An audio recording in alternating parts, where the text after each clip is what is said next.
أعوذ بالله من الشيطان الرجيم بسم الله الرحمن الرحيم الحمد لله رب العالمين والعاقبة للمتقين وبه نستعين على أمور الدنيا والدين أشهد أن لا إله إلا الله وأشهد أن سيدنا محمدا عبده ورسوله ونصلي ونسلم على حبيب الكريم سيدنا مصطفى صلى الله عليه وسلم وعلى آله وأصحابه ومن تبعهم بإحسان إلى يوم الدين سبحانك لا علم لنا إلا ما علمتنا إنك أنت العليم الحكيم رب اشرح لي صدري ويسر لي أمري واحلل عقدة من لساني يفقهوا قولي بسم الله ما شاء الله لا يسوق الخير إلا الله ما شاء الله لا يصرف السوء إلا الله ما شاء الله ما كان من نعمة فمن الله ما شاء الله ولا حول ولا قوة إلا بالله العلي العظيم بسم الله الذي لا يضر مع اسمه شيء في الأرض ولا في السماء وهو السميع العليم بسم الله الذي لا يضر مع اسمه شيء في الأرض ولا في السماء وهو السميع العليم بسم الله الذي لا يضر مع اسمه شيء في الأرض ولا في السماء وهو السميع العليم نعوذ بكلمات الله التامات من شر ما خلق نعوذ بكلمات الله التامات من شر ما خلق نعوذ بكلمات الله التامات من شر ما خلق اللهم إنا نعوذ بك من البرص والجنون والجذام ومن سيء الأسقام وصلى الله على سيدنا محمد وعلى آله وصحبه وسلم الحمد لله رب العالمين. Alhamdulillah, pertama-tamanya panjat puji dan syukur pada Allah SWT dengan limpah kurnia inayah dan taufik di sisi Allah kita dapat sama-sama lagi pada malam ni insya-Allah untuk kita meneruskan pengajian kitab kita.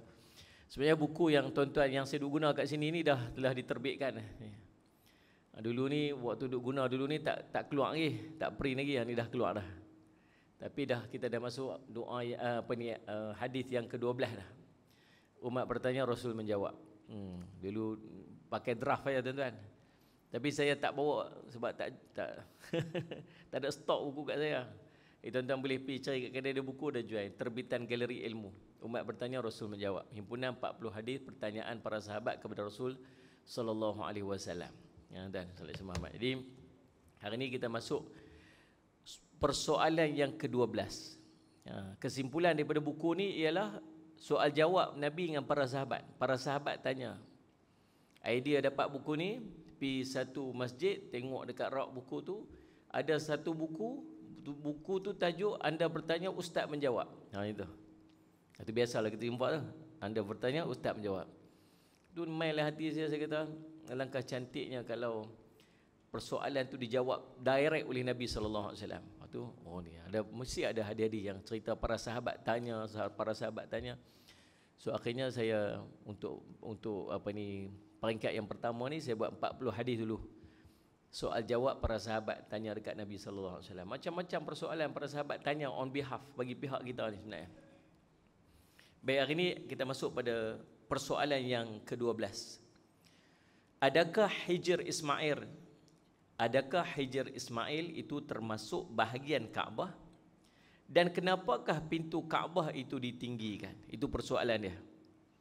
Persoalan yang ditanyakan kepada Nabi SAW. Siapa tanya? Sayyidina Aisyah radhiyallahu anha bertanya. An Aisyah qalat sa'altu an-nabiy sallallahu alaihi wasallam 'anil jadri amil baiti huwa. Qal na'am. Qultu fama lahum lan yudkhiluhu fil bait. Qala inna qaumaki fassarat bihim an-nafaqatu. Qultu fama sya'nu babihi murtafi'an.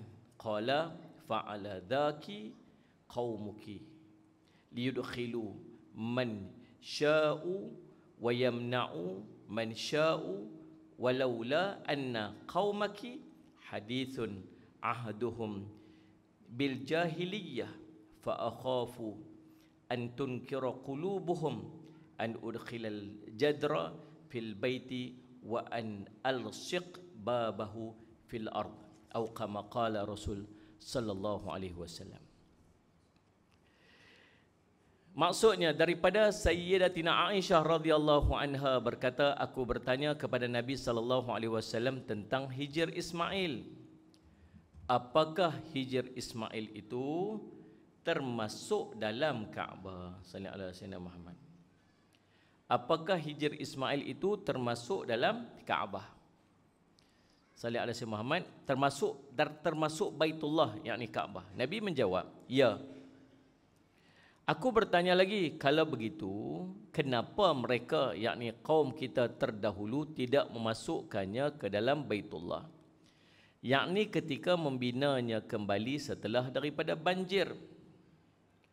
Maka kata Nabi sallallahu alaihi wasallam Muhammad, kaum kamu dahulu kekurangan dana membaik pulih.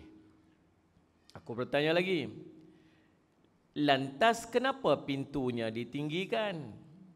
Nabi menjawab, kaum kamu melakukan yang demikian untuk mereka membolehkan orang-orang yang mereka kehendaki sahaja memasukinya dan menghalang orang-orang yang mereka kehendaki.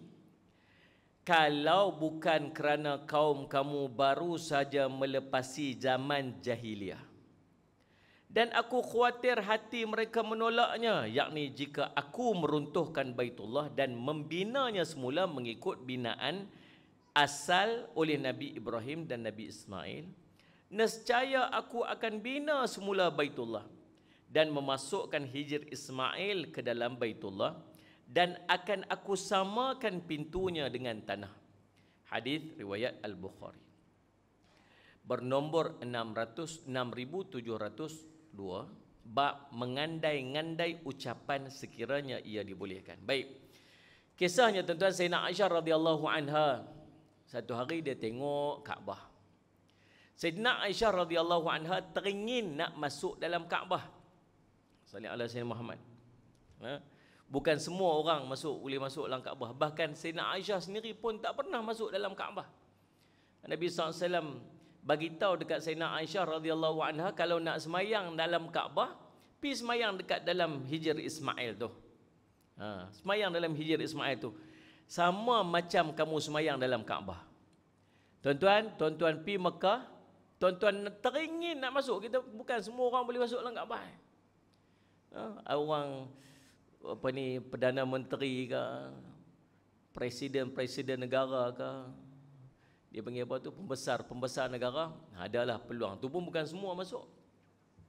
Ada orang tertentu boleh masuk dalam Kaabah. Bila masuk dalam Kaabah semayang, ngadapilah arah mana pun semua boleh. Kita tak tahulah tuan-tuan. Asal-asal boleh tak? Boleh jadi Perdana Menteri lah. Tu pun tak tahulah tuan-tuan. Kan? Tak tahulah, pakai dak aku jadi Perdana Menteri. Mana tahulah. Mana tahu hari itu kawan kita pekat-pekat terkejut tergempak habis pekat jadi YB habis belaka. Depa pun tak plan, tak pernah jangka nak jadi YB pun jadi YB. Yang duk sangka jadi YB pun tak jadi YB. Yang kalah boleh jadi menteri, contohlah kan. Orang ni bukan boleh kira lah ni. Tiba-tiba jadi menteri semua, jadi menteri. Ya boleh masuk lah mudah-mudahan. Wallahu a'lam. Tapi boleh masuk ke dalam Kaabah itu bukan penentuan kemuliaan lah. Ya tahu, ni mesti orang mulia, makam wali-wali, wali Allah dia masuk. Berapa ramai orang yang saleh-saleh, alim ulama yang hebat-hebat tak pernah masuk Kaabah. Bahkan Sayyidina Aisyah radhiyallahu anha sendiri pun tak pernah masuk Kaabah. Pernah masuk Kaabah? Tuan-tuan, saya pernah masuk Kaabah. Dan saya yakin ada rekan kita pun mungkin ada pernah masuk Kaabah. Lelaki pun biasa, perempuan biasa. Masuk Kaabah tang mana? Tang Hijr Ismail. Tu boleh. Siapa pernah masuk mayang tang Hijr Ismail? Ada? Apa pernah? Saya Muhammad. Tuan-tuan, saya pernahlah beberapa kali. Tawaf. Dia ada tips saja. Macam tips saja. Tuan-tuan, sallallahu alaihi Muhammad, waktu depa azan tu, Allahu Akbar, Allahu Akbar. Tuan-tuan pi tawaf sunat Tawaf sunat. Waktu azan tu tawaf sunat. Lepas tu lagi, elok habis azan tu, mereka akan berhenti untuk semayang sunat kan. Tuan-tuan, berhenti semayang sunat tang dekat-dekat dengan pintu nak masuk Hijr Ismail tu. Hijr Ismail tu dia ada pintu belah ni dengan pintu belah ni. Pintu ni tutup. Yang mereka akan buka ni pintu belah sini ni. Ismail tu, yang buka belah ni. Tuan-tuan semayanglah belah-belah tu. Lepas tu tuan-tuan dapat, salih alaihi Muhammad, semayang fardu dekat dengan pintu tu. Sekali elok habis semayang fardu, dia akan buka, tuan-tuan berah masuk. Oh, lebih kurang lagu tu lah, dia punya tips je tu. Cerita dia semayang fardu dekat dengan pintu nak boleh masuk, tuan-tuan akan dapat. Tuan-tuan, siapa dapat semayang dalam tu, maksud dia semayang dalam Kaabah. Sebab Hijr Ismail itu bahagian daripada Kaabah. Allahumma salli. Sayyidina Aisyah radhiyallahu anha tanya dekat Nabi SAW, ya Rasulullah, apakah Hijr Ismail itu termasuk bahagian daripada Kaabah? Kata Nabi SAW, ya. Lepas tu Sayyidina Aisyah tanyalah dekat Nabi SAW, habis tu pasal apa? Waktu mereka buat Kaabah ni dulu hari tu ni, mereka tak buat siap-siap sekali bangunan Hijr Ismail itu masuk siap-siap dalam Kaabah. Kisahnya, selepas Kaabah dibina oleh Nabi Ibrahim dan Nabi Ismail alaihi salam. Kisahnya, sallallahu alaihi Muhammad, Kaabah pernah diperbaiki beberapa kali. Di antara renovation yang terbesar yang berlaku ialah pada ketika Nabi SAW berusia sekitar 35 tahun. Berlaku banjir yang besar, kemudian meruntuhkan sebahagian merosakkan sebahagian daripada Kaabah. Maka orang-orang Quraisy waktu tu mengambil keputusan untuk kita sama buat renovation Kaabah ni bagi jadi elok balik. Cumanya satu aja. Apa dia? Dana yang kita nak pakai untuk buat balik Kaabah ni mesti dana yang bersih, duit yang bersih. Tak boleh langsung campur duit-duit kotor, haram dan syubhah. Tu undang-undang dia. Kita takut lagi guna duit haram, guna duit syubhah lagi tak berkat. Depa punya memuliakan Kaabah sampai macam tu. Depa duk guna juga duit haram. Dalam niaga buat juga benda-benda haram, dan buat juga benda syubhah. Tapi depa tahu mana sumber haram, mana sumber syubhah, mana sumber yang bersih. Nak dana untuk buat Kaabah mesti buat guna duit yang bersih saja. Jadi dana tu tak apa nak banyak. Lepas tu persoalan kedua pula, bila kita nak buat bagi elok, kita nak kena perubuh. Nak kena perban dulu, kemudian baru kita buat balik. Siapa berani pergi perban Kaabah?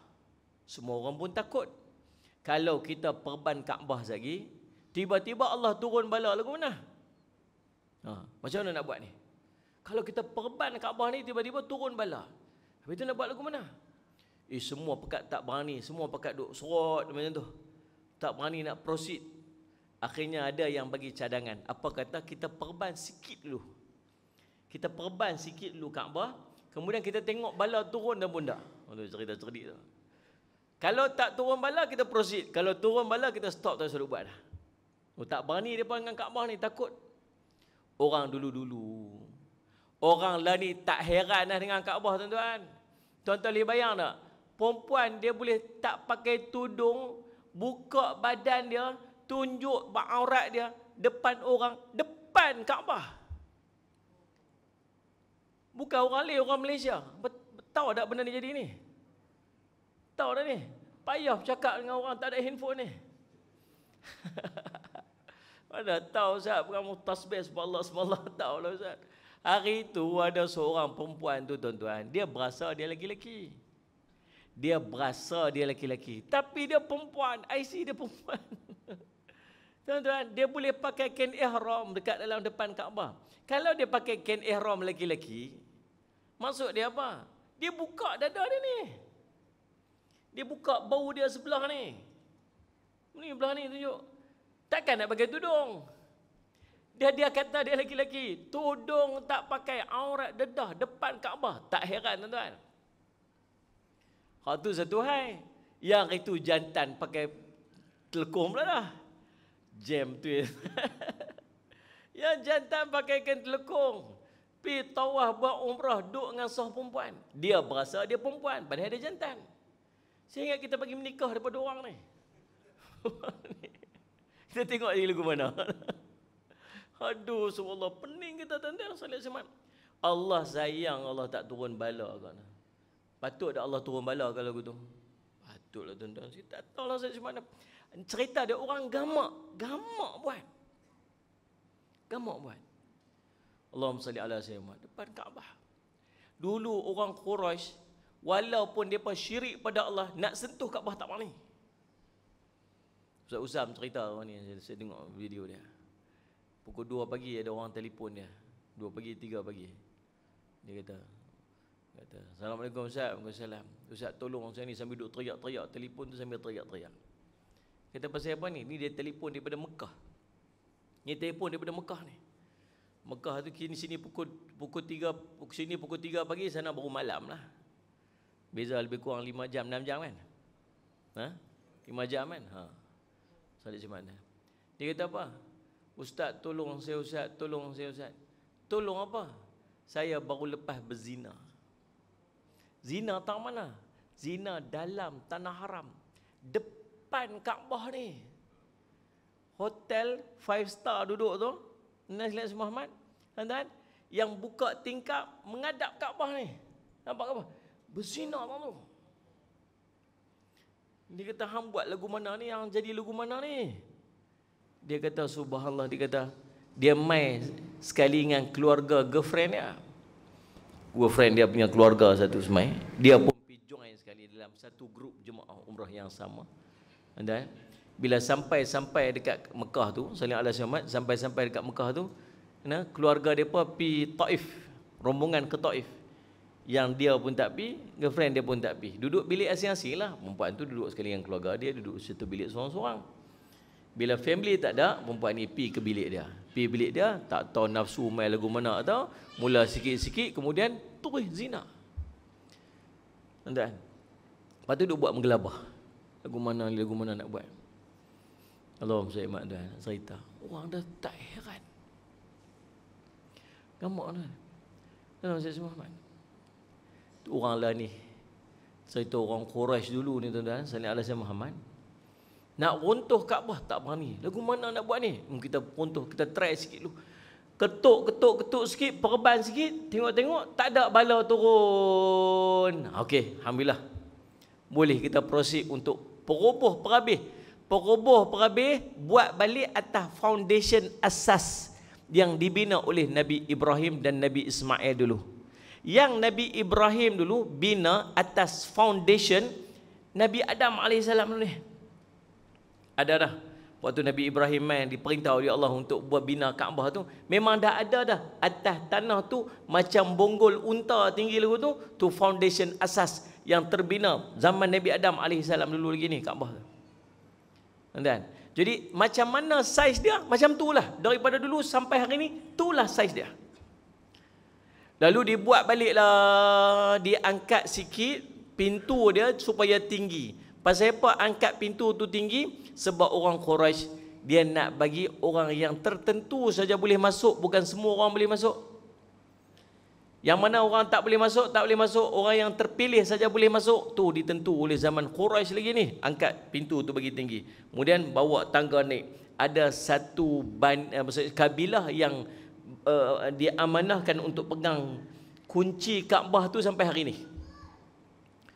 Tuan-tuan, sallallahu alaihi Muhammad. Tuan-tuan. Kemudian elok sampai tang bahagian Hijr Ismail tu, dana tak cukup. Duit habis lah pasal guna yang nak bersih saja, yang tak bersih tak pakai. Maka duit tu habis. Bila duit habis tak boleh proceed dah. Tu yang jadi separuh sampai hari ni. Itu sejarah dia. Dan sallallahu alaihi wasallam. Maka subhanallah sallallahu alaihi Muhammad, maka yang maksudnya yang bahagian kona lagu tu itu bahagian Kaabah. Jadi ulama duk bahas betul-betul Kaabah ni 4 segi ke ataupun bentuk dia lagu tu lah. Kalau betul lah ikut curve apa ni Hijr Ismail tu, dia melengkung lagu tu. Maksudnya Kaabah ni dia lagu tu, dia kona lagu tu lah. Maka 2 pendapat ulama. Satu pendapat ulama daripada dinding Kaabah tu yang tang Hijr Ismail tu dia 6 hasta ke depan. 6 hasta ke depan. So sebahagian daripada Hijr Ismail tu duduk dalam Kaabah, sebahagiannya tidak. Ini pendapat pertama. Pendapat kedua, Hijr Ismail tu terus memang langsung duduk dalam Kaabah. Sebab tu tak boleh waktu tawaf pegang dia. Kalau pegang Kaabah, pegang Hijr Ismail waktu tawaf, maka tidak sah tawaf dia. Kena ulang balik pada bahagian tu, sebab tawaf pada pusingan itu terbatal pasal dia sentuh Hijr Ismail, sebab Hijr Ismail itu sebahagian daripada Kaabah. Dipaham tak? Saudara Ismail. Maka subhanallah saudara Ismail, itu kisahnya tentang Hijr Ismail. Baik tuan-tuan sekalian, Allahumma salli ala sayyidina Muhammad. Hijr Ismail ini dia duduk sebelah utara Kaabah. So lepas ni kita tahu dah, bila kita tawaf tu sampai tang Hijr Ismail, Hijr Ismail tu sebenarnya menghadap ke utara. Utara mana? Utara tu dia pergi ke Syam, dia pergi ke Syria tu. Itulah arah dia. Kita ni duduk ke mana tuan-tuan? Kita ni kalau Hijr Ismail tu menghadap ke utara, maksudnya Salih Muhammad dia ada, Allahumma salli ala Muhammad, Allahumma salli multazam, dia ada, Allahumma salli Muhammad, sebelah multazam tu ada apa? Hajar Aswad, kan? Salli ala Muhammad. Tuan-tuan, kita ni arah belah antara Hajar Aswad tu dengan multazam, tu arah tempat kita ni. Sebab tu kita ni di antara tempat position arah yang berkat menghadap kepada tempat yang makbul doa. Saya semua. Jadi tuan-tuan tu suasana dia. Belah mana dia? Belah utara. Kemudian tuan-tuan, sallallahu alaihi wasallam Muhammad, Allahumma salli ala sayyidina Muhammad. Jadi subhanallah, kalau Nabi Ismail cerita dia pasal apa dia dipanggil Allahumma salli ala sayyidina Muhammad, Hijr Ismail tu bukan sebab makam Nabi Ismail orang tu. Bukan ada kuburan Nabi Ismail dekat situ. Disebut dan dinamakan Hijr Ismail itu ada dua pendapat. Pendapat yang pertama ni tuan-tuan, menyebutkan bahawa Hijr Ismail itu berasal daripada perkataan hujrah, iaitulah kamar ataupun bilik yang digunakan oleh Nabi Ismail untuk beristirahat ketika membangunkan Kaabah. So kita faham dah lepas ni, bila kita duduk tawaf tu, kita tengok tempat ni bukan sekadar nama kaitannya dengan Nabi Ismail, tetapi subhanallah di sini merupakan tempat Nabi Ismail pernah beristirahat waktu sama-sama bangunkan Kaabah dengan ayahnya Nabi Ibrahim alaihissalam. Salli ala sayyidina Muhammad. Yang keduanya, pendapat yang kedua, pendapat yang lemah, pendapat yang ditolak oleh kebanyakan daripada ulama yang mengatakan bahawa di situ adalah makam Nabi Ismail alaihissalam. Tapi ada pendapat tu, pendapat terpencil, kita raih jugalah. Tetapi pendapat yang kuat termasuk yang disebutkan oleh Syaifur Rahman Al-Mubarakfuri mengatakan bahawa yang paling tepat ialah di situ tempatnya Nabi Ismail alaihissalam beristirahat. Allahumma salli ala sayyidina Muhammad. Jadi tuan-tuan yang dirahmati oleh sekalian. Jadi subhanallah. Maka tuan-tuan, Allahumma salli ala Muhammad, ramai orang nak masuk ke dalam Kaabah. Semua orang pun teringin nak tengok apa ada dalam Kaabah. Dalam Kaabah dia tu dia ada tiga tiang besar yang duduk kat dalam tu, yang menjadi asas ataupun dia panggil apa, yang menguatkan struktur Kaabah tu ada 3 tiang besar. Dan dalam tu tersimpan khazanah-khazanah lama, yang masih tersimpan sampai ke hari ini. Tuan-tuan, beberapa minggu yang lepas turun salji yang agak tebal di satu tempat nama Tabuk. Tabuk ni di utara Arab Saudi. Kebelakangan ni tuan-tuan sekalian, salji ni dia makin banyak dan dia telah berlaku beberapa tahun sebelum daripada ni. Tuan-tuan subhanallah. Tuan-tuan rujuk dalam kitab An-Nihayah fil Fitan wal Malahim. Ibnu Katsir rahimahullah petik satu riwayat tentang tanda akhir zaman.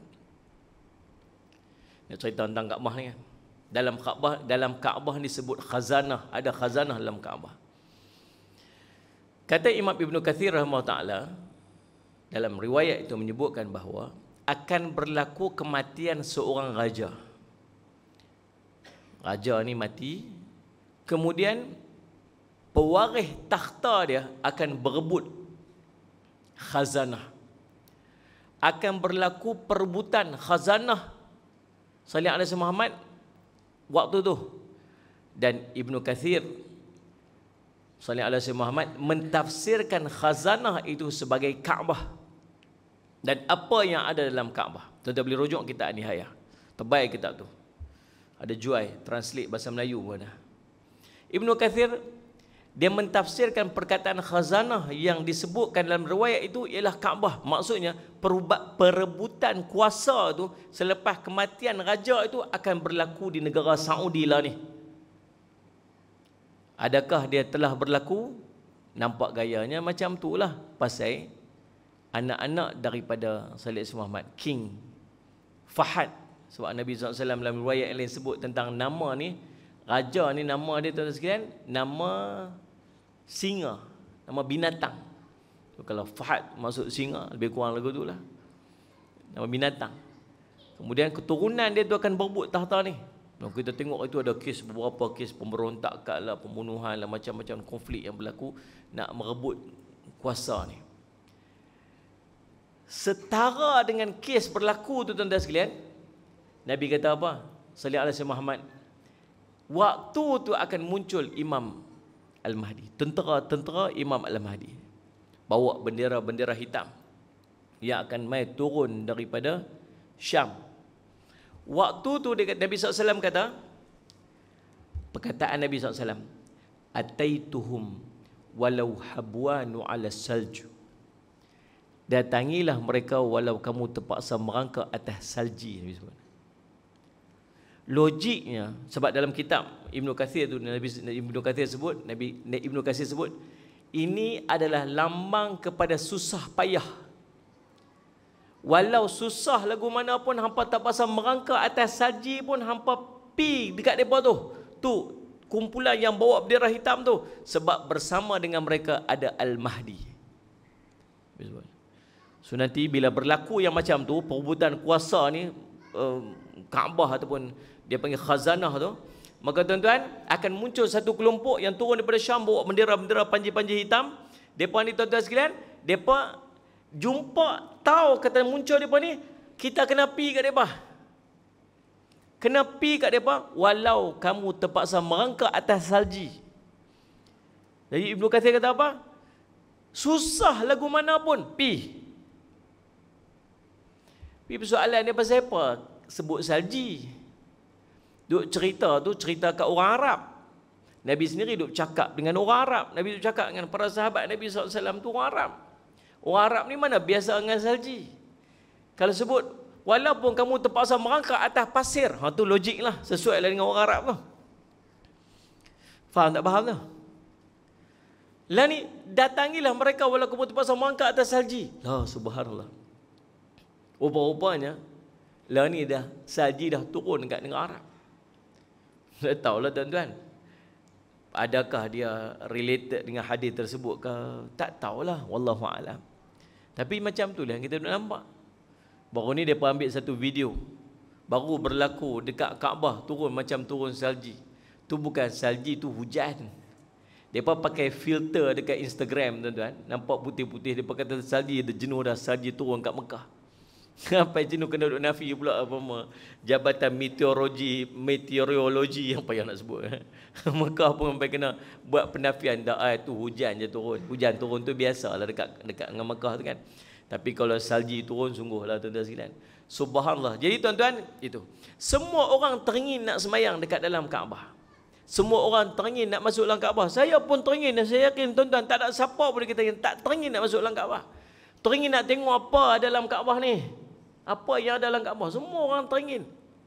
Tuan-tuan, tapi tak semua orang dapat masuk dalam Kaabah. Maka mungkin inilah hikmah dia yang Allah bagi dekat kita.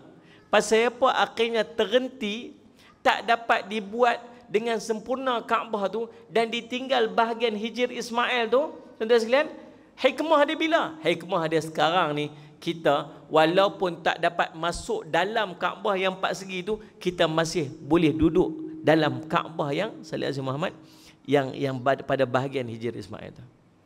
Pilah. Try lah tengok masuk dalam tu. Tuan-tuan, kan usaha-usahalah sikit. Tapi janganlah sampai duduk tumbuk dengan orang.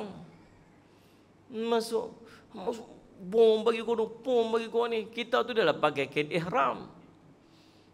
Ni. Kalau setakat lucu yang atas lagi tak apa dah. Kalau cakap lucu yang atas tak apa lagi. Tak mahu nak sebut lebih lah. Saya fikir-fikir sendiri. Lu tengok tu daripada berebut nak pergi cium Hajarul Aswad tu. Allah. Teruk. Dulu saya ingat saya duduk pergi tahun 98, 99 dulu duduk pergi. Senang aja nak pergi cium Hajarul Aswad. No? Siapa pernah cium Hajarul Aswad? Waktu tu mudah nak pergi. Lah ni lah Allah, pumpang bergaduh. Subhanallah nak saya sebut. Jadi subhanallah saya hormat. Jadi tuan-tuan, mungkin itu hikmahnya kita supaya dapat masuk untuk duduk dekat dalam tu, dan masuk dekat dalam tu tuan-tuan semayang. Semayang 2 rakaat. Seumpama kita semayang dalam Kaabah, sebab dalam Hijr Ismail itu adalah Kaabah. Tuan-tuan, sekalian hormat, hanya orang-orang yang ada kebenaran saja yang boleh masuk, tuan-tuan, dan kunci Kaabah lah ni dipegang oleh Syekh Saleh bin Zainal Abidin. Sebelum ni, sallallahu alaihi wasallam Muhammad dipegang oleh Syekh Abdul Qadir bin Taha. Lepas dia meninggal dunia, sekarang ni Syekh Saleh bin Zainal Abidin yang pegang daripada kabilah Asy-Sya'bi, sallallahu alaihi wasallam Muhammad. Dan Syekh Saleh adalah pemegang kunci Kaabah yang ke-109. Subhanallah, tuan-tuan sallallahu alaihi wasallam Muhammad. Jadi tuan-tuan yang dirahmati oleh Allah sekalian, sallallahu alaihi wasallam, itu kisahnya. Allahumma salli ala sayyidina Muhammad. Tuan-tuan, yang keduanya tuan-tuan, sallallahu alaihi wasallam Muhammad, bila kita tawaf, kita tak boleh nak pegang Hijr Ismail, pasal dia salah satu daripada bahagian Kaabah. Sallallahu alaihi wasallam Muhammad. Ingat waktu kita nak tawaf ni tuan-tuan, nombor 1 kita kena tutup aurat. Sebab tawaf ni dia macam semayang. Jadi orang lelaki tu yang pakai yang pakai separuh tu, yang nampak bau tu, ni bukan aurat dia. Tak apa. Sunnah Nabi SAW untuk ittiba, pakai tuan-tuan sekalian, buka bahu sebelah kanan. Tuan-tuan, bila kita tawaf, pastikan bahu sebelah kiri kita ni, sallallahu alaihi wasallam Muhammad, sentiasa menghadap ke arah Kaabah. Yang keduanya tuan-tuan, suci daripada hadas dan najis pada pakaian dan tempat. Muslimat tolong sama. Waktu kita nak istilam, tahu istilam? Nak istilam tu apa istilam? Kita nak bagi isyarat cium kita kepada Hajar Aswad tu. Disilam dia panggil kan. Kita pun tahu elok sampai Rabbana atina fid dunya hasanah wa fil akhirati hasanah wa qina azaban nar wa adkhilnal jannata ma'al abrar ya aziz ya ghafar ya rabbal alamin. Elok-elok sampai betul dengan Hajar Aswad tu dekat line hijau tu, kita pun istilam. Tuan-tuan, janganlah sampai kita beralih badan kita. Dada kita menghadap ke arah sallallahu alaihi wasallam, takut lagi lari bau tu. Yang keduanya, yang paling penting muslimat. Pasal apa? Bila dia angkat tangan baju meloreh, nampak aurat dia waktu tu. Hati-hati sikit. Orang passion lah ni, kita ni tuan-tuan sekalian lah ni, saya duduk perhati tengok. Kita dulu-dulu muslimat kita semua pakai kain telekung elok putih je. Betul kan?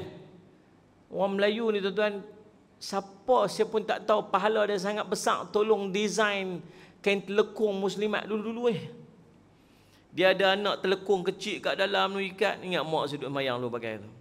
Kemudian pakai pula kain telekung pula yang atas ni dia labuh sampai ke bawah, sampai bawah pada lutut. Kemudian yang bawah tu pula tu meleret sampai ke bawah tu. Betul tak nah? Nak si Muhammad. Supaya apa?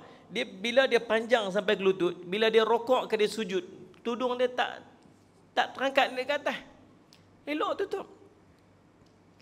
Bila dia sujud kaki dia tu tertutup dengan kain dia yang labuh lebih tu. Dan bila dia angkat ke depan macam ni, subhanallah, tangan dia akan sentiasa duduk dalam kain. takkan ternampak kan. Lepas tu depa modify macam mana? Depa tukar warna putih, warna paling baik untuk kita buat ibadah. Dulu semua kain telekung warna putih. Siapa pakai kain telekung warna putih dapat pahala lebih. Pasal apa? Afdal pakai warna putih untuk ibadat. Lepas tu dia mai tukar warna, tak apa lagi tukar warna, macam-macam warna lah. Warna koko, ada warna pink selalulah orang perempuan ni. Ni. Oh, warna pink pula sini. Tak apa lagi. Asalkan dia macam tu. Dia mai peringkat ketiga, dia tukar kain pula. Dia tukar kain likra tu. Kain yang melekat tu. Oh, pening kepala tu imam. Faham tak ni? Dia jalan depan tu imam dia astagfirullah. Nampak bentuk tubuh melekat. Oh, subhanallah tuan-tuan, ujian besar sungguhlah. Tuan-tuan, salih ala Sayyidina Muhammad. Lah ni tahu dia main trend apa pula? Dia main trend orang dah tak pakai kain telekung dah. Dia tak pakai kain telekung dah. Dia dah mula pakai pakaian dia sendiri dan tak ada masalah asalkan menutup aurat. Cumanya nak jaga macam mana dia pakai kain telekung tak sama dah. Sebab bila dia pakai baju macam ni, potensi dia untuk nampak aurat dia kat sini, nampak aurat dia kat sini, nampak bentuk pinggul dia, nampak bentuk apa, dah mudah lah. Waktu kalau kita pakai macam ni, muslimat bila pakai kain tudung, nak terus pergi semayang, nak suruh kena ikat. Kenapa? Kena kat belakang pin ke butang ke apa semua, sekali bila dia sujud lagi ni melorotkan. Pasal apa tu? Pasal dia tak cukup labuh. Kalau dia cukup labuh melepasi daripada punggung ni, maka bila dia sujud tak ada apa. Kain telekung dia berat apa semua. Dah lah campur dengan renda 3 kilo kat bawah tu kan. Ni 3 kilo renda tu yang main. Dia pergi semayang kat depan tu semua tu, yang makcik kat belakang tu Allahu Akbar, hilang khusyuk dia 4 rakaat. Tu pokok nyok ke pokok kurma tu nampak tu. Macam bunga ros apa semua. Dia belikan telekung dia kat manalah, cantik lah, subhanallah. 4 rakaat tu duk syarahkan telekung kawan tu je. Tuan-tuan subhanallah. Kita itulah cerita tak? Jadi subhanallah, jaga. Boleh nak pakai baju asalkan tutup aurat dengan sempurna, tapi bila angkat tangan, jaga. Nanti bila kita angkat tangan, kain tudung apa ni tangan kita ni, dia jatuh lagi nampak aurat dan sebagainya. Jaga aurat kita tu bila kita salih alaihi wasallam waktu kita tawaf. Yang berikutnya tuan-tuan, waktu kita tawaf ni salih alaihi wasallam, kedudukan Kaabah mesti sebelah kiri. Jangan duk beralih, sekali jumpa orang, sekali beralih jumpa kau ni, sekali beralih kau ni tahu. Hang bila sampai? Lah, hang pun sampai juga. Bila hang sampai? Hang sampai sini hang boleh nampak Kaabah ni, boleh nampak. Aku tengok hang dosa banyak, aku takut hang tak nampak Kaabah ya, dia kata. Duk sembang. Allah, sebab tuan-tuan macam-macam lah. Jaga. Kadang-kadang duk cari bini dia kat mana, kan? Salih sembang duk cari bini dia kat mana. Pusing meh. Jaga. Ni, kiri, bau kiri ni. Kalau bau kiri dia berubah, dia kena sagi qadha balik pusingan lah. Yang keempat, salih alaihi wasallam, permulaan tawaf mestilah daripada Hajar Aswad. Mesti merangkumi keseluruhan badan ketika permulaan tawaf daripada Hajar Aswad, dan sekiranya sebaliknya maka tak sah tawafnya. Yang kelima, mestilah mencukupi 7 pusingan. Sekiranya syak pada bilangan, ambillah bilangan yang sedikit macam solat. Antara benda yang kita sunat buat tuan-tuan ialah berdoa. Doa ni sunat lah. Waktu kita tawaf, doa dia sunat. Ada hari tu dia doa, dia minta supaya dia mati dalam ihram. Kan? Dia minta matilah ihram, salih alaihi Muhammad. Waktu duduk kat Multazam, minta mati ni. Sungguh matilah ihram. Waktu nak pergi ke Mina, turun daripada bas tu, pijak kaki tu turun rebah meninggal dalam ihram tu. Dia doa sebelum tu. Doa apa? Bini dia kata duk teriak, bini dia tu, tak ada lah balung ni, tak ada lah. Lepas tu Ustaz Mutawih tu kata, makbul doa dia maklum. Bila dia doa? Hari tu dia doa maklum, doa amin kat belakang. Loh, saya tak tahu. Kalau saya tahu, saya tak amin doa. Dia kawan tu minta juga nak mati lahiran, mati juga makbul. Allah SWT. Maka subhanallah, Allah SWT. Jadi yang berikutnya, melakukan tawaf dalam masjid, dan sekiranya di luar kawasan masjid maka batal tawafnya. Sah sekiranya pada tingkat kedua ataupun dekat sutuh atau di bumbung, dan dia merupakan ijma' ulama. Bolehlah nak tawaf kat atas tu. Tengok Ajin lah. Bawah atas. Tingkat 2 atas kira okay. Try atas umur ni. Ni. Dia naik skuter. Oh, pederai seorang. Feel. Yang ketujuh tuan-tuan, yang ni yang kita nak bincang ni. Mestilah di luar kawasan Kaabah. Tuan-tuan tahu Syazarwan. Syazarwan tu apa? Tahu? Syazarwan tu tembok yang dekat bawah Kaabah tu. Yang tembok tu, yang batu marmar tu, atau bukan batu, yang batu tembok bawah tu kan Kaabah atas tu. Yang bawah tu kan ada tembok, ada tempat dia duduk ikat, ada besi-besi tu. Itu panggil Syazarwan tu. Itu pun bahagian Kaabah. So kalau kita dah sentuh dinding Kaabah, maksudnya kita sentuh kain Kaabah tu, maksud tangan kita dah masuk dalam Kaabah dah. Pegang Syazarwan tu pun dah Kaabah, kita lepas tangan kita sampai kena kepada dinding Kaabah ataupun kain Kaabah tu, maksudnya tangan kita dah masuk dalam Kaabah dah. Tak boleh. Tuan-tuan, jadi Syazarwan tu dan Hijr Ismail itu merupakan sallallahu alaihi wasallam Muhammad disebut sebagai kawasan Kaabah, dan bila kita nak tawaf, seluruh badan kita mesti duduk di luar daripada kawasan Kaabah. Allahumma salli ala sayyidina Muhammad. Ni tuan-tuan. Jadi itu keadaan dia. Itu yang pertama, waktu tawaf. Yang keduanya tuan-tuan, Hijr Ismail merupakan salah satu daripada tempat makbul doa. Tempat makbul doa. So bila masuk dalam tu bukan setakat solat, doa. Minta sungguh-sungguh. Minta sungguh-sungguh. Hajat kita macam-macam. Bila pergi Kaabah tu minta sungguh-sungguh.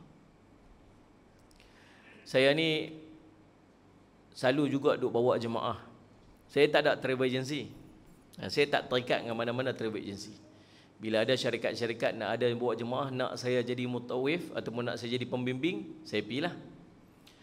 Tuan-tuan yang rasa nak pergi sekali dengan saya, insya-Allah pada 21 hari bulan 2 ni ada kosong lagi. Untuk kempen sikit. Kut-kut lah dia nak pergi. 21 bulan 2 ni insya-Allah kita pergi umrah sama-sama. Saya duk passion buat macam ni. Saya pernah ijazah kat tuan-tuan sekali pun, tuan-tuan dia panggil Wirid Rabbani atau Wirid Rabbani. 7 zikir. Astaghfirullah, subhanallah bihamdi, subhanallahil azim. Kemudian la ilaha illallah. Kemudian hasbunallah wa ni'mal wakil. Kemudian subhanallah alhamdulillah wa la ilaha illallah wallahu akbar. Kemudian la haula wala quwwata illa billah. Kemudian selawat Allahumma salli ala sayyidina Muhammad. Ni 7 zikir yang saya ambil pada guru saya, yang sampai sanad dia kepada Rasul sallallahu alaihi wasallam. Saya orang yang ke-45 sampai pada Nabi sallallahu alaihi wasallam. Jadi saya duk kempen jemaah-jemaah saya untuk waktu tawaf, selain daripada dia nak berdoa, nak jaga supaya dia tak miss out jumlah tu, zikirlah. Zikir selawat pusing yang pertama, subhanallah, subhanallah, subhanallah, subhanallah, habis. Yang kedua pula, subhanallah bihamdi, subhanallah azim. Tiga pula, la ilaha illallah. Yang keempat macam itulah sampai habis 7 tu selawat Nabi masuk cukup dah semula 7. Yang keduanya, saya selalu encourage dekat jemaah-jemaah saya untuk berdoa buat 7 blok doa. 7 blok doa. Macam mana 7 blok doa ni? Blok yang pertama, minta ampun. Astagfirullahaladzim, ya Allah ampun dosa aku, ampun dosa anak-anakku, ampun dosa ibu ayahku. Apa-apa saja berkaitan dengan pengampunan. Waktu pusingan pertama. Pusingan kedua, minta apa yang kita nak dekat dalam dunia kita ni. Nak anak soleh, nak rezeki murah, nak keluarga bahagia, nak apa-apa. Apa saja berkaitan dengan dunia. Pusingan ketiga, minta waktu mati. Ya Allah bagi mati husnul khatimah, ya Allah jangan mati su'ul khatimah, ya Allah bagi mati baik, ya Allah jauh pada fitnah waktu mati, ya Allah bagi aku jauh. Apa saja berkaitan dengan mati.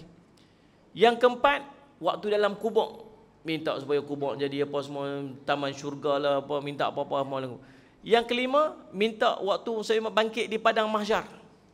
Saya waktu di padang mahsyar tu, minta supaya nanti bangkit padang mahsyar, nanti Allah bagi kita ni naungan arasy Allah nanti di yaumul qiyamah, minta supaya bangkit duduk dengan Nabi SAW, minta apa semua-semua. Yang keenam, sallallahu alaihi Muhammad, waktu minta supaya masuk syurga Allah. Minta. Yang ketujuh, minta jauh pada api neraka Allah. susun buat blok-blok macam tu supaya dia tahu ni blok ke berapa, Said Syed dan apa doa yang dia nak minta. Tuan-tuan susun doa tu bagi faham elok. Bukannya syarat waktu nak tawaf tu kena baca buku tu. Dia baca buku tu, ya Allah, ya Allah. Tengok duk sa'i dah. Kita saya pernah sekali hari tu hilang jemaah seorang. Kita masuk dia kalau baca doa. Lepas tu saya tahan jemaah saya. Okay, berhenti Anisat ni sebelum kita nak masuk dalam ni. Nampak kat depan ni pintu apa? Ni nampak pintu nombor apa ni? Pintu nombor ni. Ingat pintu ni elok-elok. Nanti kita nak masukkan, nak keluar cari pintu ni balik. Nampak tengok belakang ni, nampak bangunan ni. Ni bangunan ni Hilton ni. Ni tempat ni. Ini landmark dia, nanti kalau apa-apa kita terpisah apa semua, ni cari tang ni balik, Tengok mana pergi seorang lagi? Seorang lagi mana? Hilang. Tahu siapa hilang? Sambil duduk berjalan duduk baca doa. Kita berhenti dia pergi terus habis. Lepas tu lagi dia habis doa, Allah mana pergi cari. Jadi bukan panduan sekadar nak baca doa. Apa yang adalah hati kita tu luah cerita. Tuan-tuan, jadi subhanallah saya selamat dan kena cari tempat-tempat makbul doa. Antara dia ialah Hijr Ismail sendiri. Yang keduanya tuan-tuan sekalian dekat Multazam. Lepas tuan-tuan selesai tawaf. Tawaf ni antara tawaf doa minta sampai habis Rabbana atina fid dunya hasanah wa fil akhirati wa qina azabannar apa semua sampai dekat Hajar Aswad istilam. Bismillahirrahmanirrahim, Allahu akbar. Kemudian masuk doa kedua pula. Habis tawaf tuan-tuan sekalian pi semayang. Saya semak dekat belakang makam Ibrahim. Cari position menghadap betul dengan Multazam tu. Cari tu position menghadap betul dengan Multazam tu. Minta tu. Lepas main 2 rakaat, minta sungguh-sungguh menghadap Multazam. Kalau boleh pi tang Multazam tu. Kalau boleh pi tang tu. Minta sungguh-sungguh, doa sungguh apa saja hajat kita. Boleh tak nak minta bahagian dunia? Boleh Boleh, sebab tak boleh. Hari tu saya waktu tu saya ingat lagi ada ring tu, ada yang dia buat ring tu, tahu tak ring tu? Waktu depa tengah buat renovation Masjid Haram tu kan dia ada macam tahu tak ring tu? Platform keliling kat bawah tu kan. Saya pergi duduk betul-betul dengan Multazam tu. Sebelah saya tu ada seorang tu doa semua. Dia doa apa dia ni agak? Kita curi-curi dengar. Ya Allah, bagilah aku menang maraton ni ya Allah. Aku lumba lari rupanya dia minta menang maraton. Tak apalah minta. Pertama dekat Multazam. Yang pertama dekat Hijr Ismail, yang kedua dekat Multazam. Sallallahu alaihi Muhammad. Yang ketiga bawah Pancok Mas. Bawah Pancok Mas ni duduk mana? Dalam Hijr Ismail. Saya nak cerita kat tuan-tuan. Kisah ni kisah menarik. Nak cerita tentang tak ada limitation dalam doa. Tak ada had dalam berdoa. Minta. Kalau Allah tahu tu baik, kata Allah bagi. Tapi Allah kata apa? Doa ni astajib lakum. Kamu minta pada aku akan perkenan untuk kamu. Tu di antara adab kita berdoa nombor 1, pergi cari tempat makbul doa. Pergi cari tempat makbul doa. Minta. Tapi makbul doa bukan takat kat Mekah saja. Tami pun ada makbul doa. Hujan turun lebat. Mintalah makbul doa tu. Kita musafir ni pergi jalan jauh-jauh. Makbul doa mintalah sungguh-sungguh. Mana Said Muhammad? Orang yang kena zalim. Tu makbul doa tu sebagainya. Puasa. Dia puasa hari tu. Lagi dia tak buka puasa. Tu makbul doa. Minta tak ada hijab. Sagi duduk depan makanan nak buka puasa tu. Minta doa tu waktu makbul doa. Tapi dekat sana ada tempat-tempat makbul doa. Yang tadi waktu makbul doa. Yang ni tempat makbul doa. Antara tempat makbul doa ialah dalam Hijr Ismail, bawah Pancok Mas. Tempat makbul doa. Ada 4 sahabat Nabi sallallahu alaihi wasallam. Anak kepada sahabat Nabi sallallahu alaihi wasallam yang hebat. Anak kepada Zubair bin Awam dan anak kepada Umar Al-Khattab radhiyallahu anhuma. Yang pertama anak Sayyidina Umar namanya Abdullah ibn Umar radhiyallahu anhuma. Dengan 3 kawan dia. Siapa? Yang pertama Abdullah bin Zubair radhiyallahu anhuma. Yang kedua, Allahumma salli ala sayyidina Muhammad, Urwah bin Zubair radhiyallahu anhuma. Yang ketiga, namanya Allahumma salli ala sayyidina Muhammad, Mus'ab bin Zubair radhiyallahu anhuma. Zubair bin Awam ialah suami kepada Asma binti Abu Bakar. Boleh faham tu? Jadi ni anak kepada siapa ni? Anak Asma binti Abu Bakar. Yang seorang lagi anak Sayyidina Umar radhiyallahu anhu. Ni anak orang hebat-hebat lah ni. Anak orang hebat-hebat. Berimpun sembang tang mana? Tuan-tuan, tak mainlah sembang kedai mamak. Tak mainlah sembang kedai kopi. Tahu ni? Apatah lagi sembang perkenal roti canai transfer road. Mak tak tahu transfer road punya roti canai power tuan-tuan. Hari ni kena tutup lah 2 hari lepas. Jengkreng terus. Subhanallah. Tahu tak transfer road Penang? Sampai roti canai pun tuan. Telok sampai. Aduh, subhanallah. Depa ni tuan-tuan makan ikut dan lah. Depa boleh pergi buat viral tuan-tuan. Pergi makan cendol dekat Penang Road tu. Astaghfirullahaladzim. Kita tak gamak nak makan. Depa boleh buat TikTok pula cerita tu. Cendol dekat apa ni Penang Road tu. Pernah makan cendol Penang cendol dekat Corasta tu, pernah makan tak? Tak pernah? Pergi try tengok. Aduh cendol. Allah, pilih-pilih lah nak makan sama dia tak ni. Benda nak masuk dalam perut. Pilihlah sama nak makan. Lepas tu duduk gaduh pasal apa mayang tak kosong. Pasal apa tak ada apa tak sedap. Makan ikut dan. Allahumma salli ala Muhammad. Jadi subhanallah cerita. Depa duduk sembang tang mana ni? Sembang dalam Hijr Ismail. Sembang. Tahu sembang apa budak-budak ni? Orang muda-muda ni. Orang muda-muda. Sembang cita-cita. Apa yang kita nak? Ni sembang buah Hijr Ismail ni. Apa yang kita nak? Mula dengan Abdullah ibni Zubair radhiyallahu, Abdullah bin Zubair. Dia kata Allahumma salli ala mula dengan Urwah bin Zubair radhiyallahu anhu. Urwah kata, aku mohon minta semoga satu hari nanti aku akan jadi, Allahumma salli ala sayyidina Muhammad, pemimpin. Aku akan jadi khalifah. Dia nak minta untuk dia jadi khalifah. Dia minta, hebat ni, minta jadi presiden ni, minta ni. Ni sembang tahu mana ni? Sembang dalam Hijr Ismail tu. Macam kita lah, satu hari nanti minta jadi Perdana Menteri. Sembang tahu mana ni? Dalam tepi Kaabah tu. Apa sembang dunia ni? Ni anak-anak para sahabat, bahkan mereka juga para sahabat ni, tu sembang kat dalam tu. Nak jadi apa ni? Nak jadi Sayyidina Muhammad khalifah. Kamu Abdullah nak jadi apa? Saya cita-cita saya semoga Allah makbulkan saya nak jadi yang alim ulama. Ni kira okey lah ni. Ni kira bagi betul yang jadi yang alim ulama ni kriteria lah. Mus'ab, kamu nak jadi apa? Saya nak jadi amir, ketua juga, presiden juga ni, Perdana Menteri juga ni. Kat mana ni? Dekat Iraq. Dan saya nak kahwin dengan 2 perempuan ni. 2 perempuan, dua-dua sebut nama. Seorang nama Aisyah, seorang nama apa lah. Nama anak sahabat Nabi. Di antara dia perempuan tu, dia paling comel 2 orang ni lah. Saya nak kahwin dengan mereka 2 orang ni. 2 orang saya boleh sebut. Subhanallah. Kemudian Abdullah bin Umar radhiyallahu anhuma, kamu nak minta apa wahai Abdullah? Saya nak minta supaya Allah ampunkan dosa-dosa saya. Ni memang teror betul ni. Ni kira makam waliullah. Kalau kita ni kata lagu tu memang kena bahan teruk budak ni.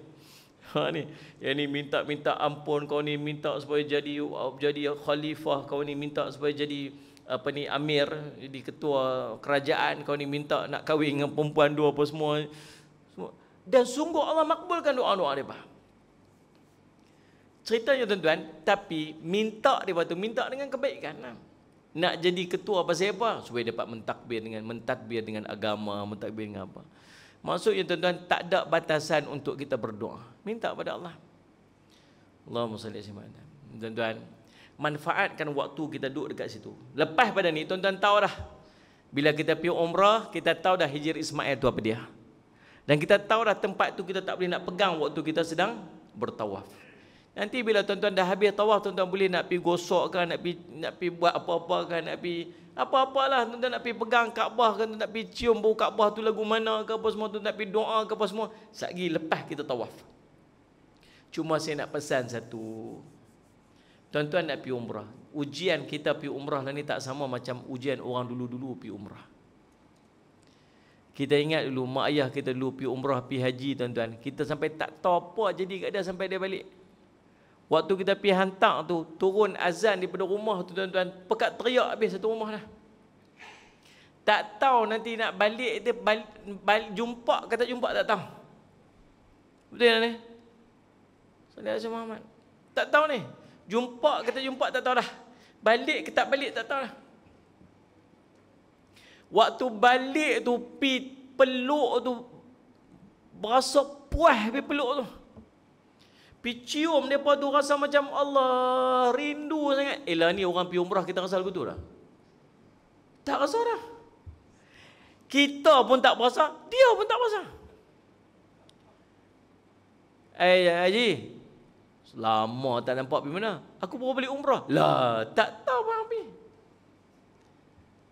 Oh, lama tak nampak Haji. Pergi haji. Lah, pergi haji. Tak tahu sungguh. Tak tahu. Pasal apa? Kita hilang. Saya tak tahu nak amak. Betul tak tahu? Kan saya seorang je rasa tu, saya tak tahu. Antara bendanya tahu apa tuan-tuan? Dia buat apa kat sana semua kita tahu. Ni. Dia nak naik kapal terbang kat airport tu, dia buat gambar dia dekat dalam Facebook dah. Dia kata, lah nak pergi umrah kawan kita ni. Bini kata apa? Tahu mana? Tu Facebook dia. Bagus punya posting kat tu dengan KR juga.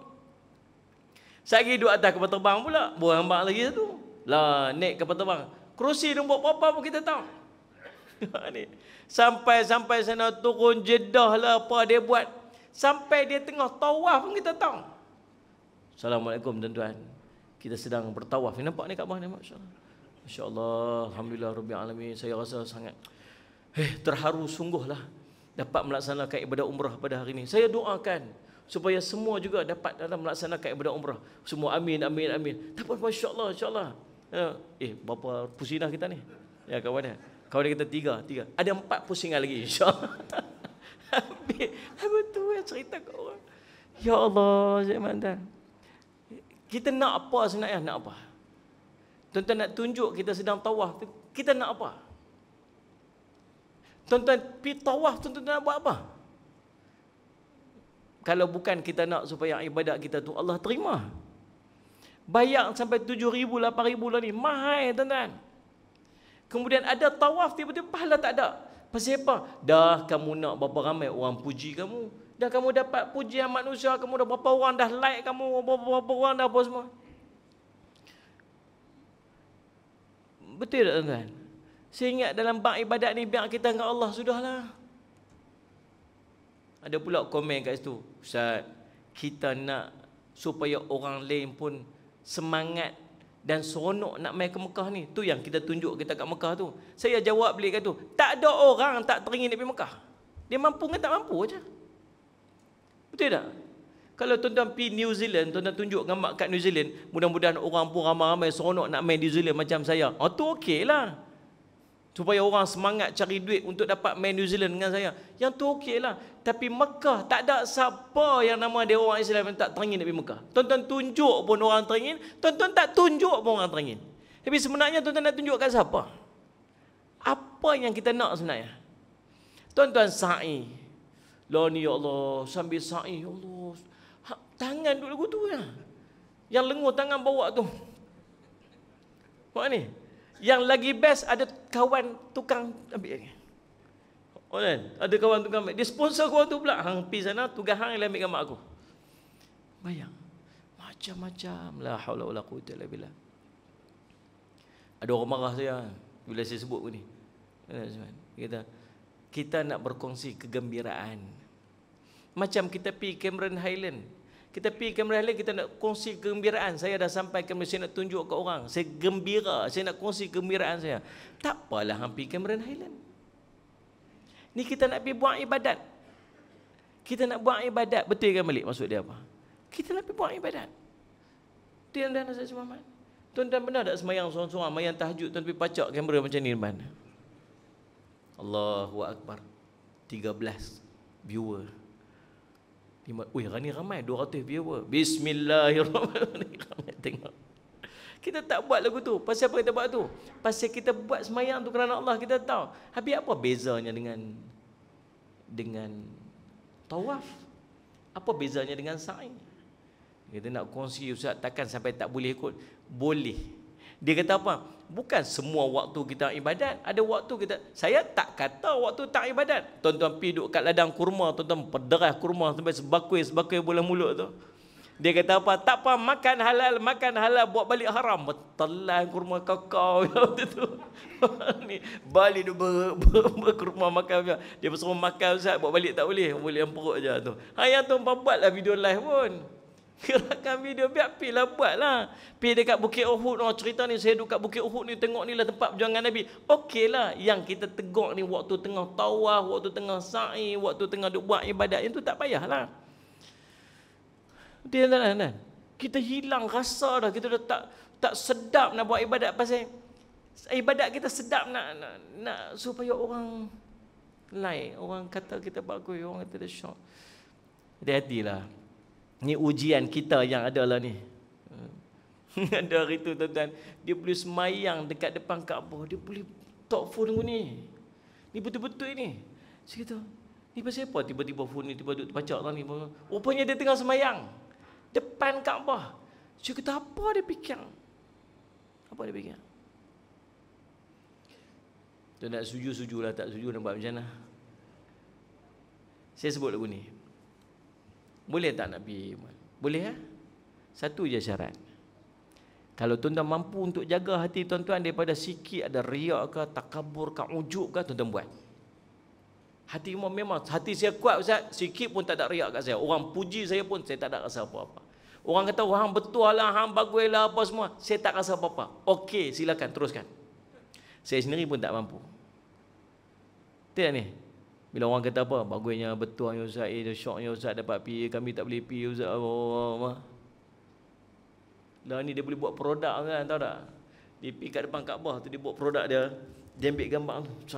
Alhamdulillah, produk saya telah sampai ke Mekah. Apa? Produk sampai Mekah, produk sampai depan Kaabah pun. Ada macam-macam orang lah ni. Allah, ada siap buat promosi lagi tuan. Ya, siapa-siapa yang mendaftar hari ini, sebenarnya saya berada di hadapan Kaabah ni, dia akan mendapat 50% diskaun. Hari ni dapatkan sekarang. Ada tuan-tuan tahu tak? Allah quwwata illa billah. Dia panggil saya untuk dalam itu dekat Daniel Ustaz itu ni bincang pasal ni. Dia siap bagi diskaun. Dalam depan Kaabah, dalam masjid nak boleh. Oh, subhanallah. Jadi itulah ujian kita. Jadi kita faham tuan-tuan, Hijr Ismail merupakan kawasan yang kelihatan seperti ladang kuda di sebelah satu sisi Kaabah belah utara. Hadis ini menunjukkan bahawa Hijr Ismail dari segi hukum ialah sebagai Kaabah, kerana itu wajib bertawaf di luar daripadanya. Kerana tawaf dalam kawasan Hijr itu bermakna tawaf dalam Kaabah, sedangkan yang dituntut ketika tawaf ialah mengelilingi Kaabah, bukan masuk dalam Kaabah. Dan hadis itu juga, dalam hadis ini Nabi SAW telah melupakan keinginannya untuk membina kembali Kaabah mengikut binaan asal Nabi Ibrahim AS, walaupun Nabi punya keinginan untuk buat demikian. Nak buat balik macam zaman Nabi Ibrahim AS, sebab Nabi takut timbul fitnah. Yang ini boleh dijadikan isu oleh orang Arab bahawa Nabi meruntuhkan Kaabah. Keputusan baginda itu memberi beberapa pengajaran kepada kita dalam hukum dan dakwah, antaranya ialah perkara baik perlu ditangguhkan jika dikhawatiri pelaksanaannya akan menyebabkan mafsadah yang lebih besar. Yang kedua, mementingkan tindakan yang menjinakkan hati orang ramai kepada agama, bukan menyebabkan mereka lebih jauh daripada agama. Yang ketiga, pemerintah hendaklah mengelak daripada melakukan keputusan yang diketahuinya orang ramai akan segera menolaknya. Dan yang keempat, mendahulukan tindakan yang lebih penting daripada yang kurang penting kerana menolak mafsadah atau mendatangkan mudarat. Yang kelima, apabila bertembung di antara maslahah dan mafsadah, dahulukan tindakan untuk membeteras mafsadah, dan segala jalan yang membawa kerosakan termasuk fitnah hendaklah ditutup. InsyaAllah pertemuan kita akan datang, kita akan bincang tentang apakah amalan yang mendekatkan kepada syurga dan menjauhkan daripada neraka. Hadis ke-13. InsyaAllah pertemuan kita akan datang, saya akan bawa buku ni siap-siap. InsyaAllah tolong peringat bulan depan kita bawa buku ni siap-siap supaya tuan-tuan dapat beli seorang satu, kita jadikan rujukan dekat sini insyaAllah. Baru hadis ke-13, ada semua 40 hadis. InsyaAllah mudah-mudahan jadi manfaat. Saya minta ampun, minta maaf salah dan silap. Kita jumpa lagi di lain masa dan ketika. Aqulu qouli hadza wa astaghfirullah li wa lakum. Wassalamualaikum warahmatullahi wabarakatuh.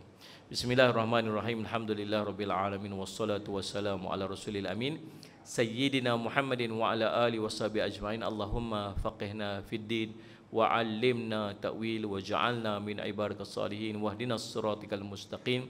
Allahumma arina haqqa haqqan warzuqna ittiba'ah wa arina batila batilan warzuqna ijtinabah.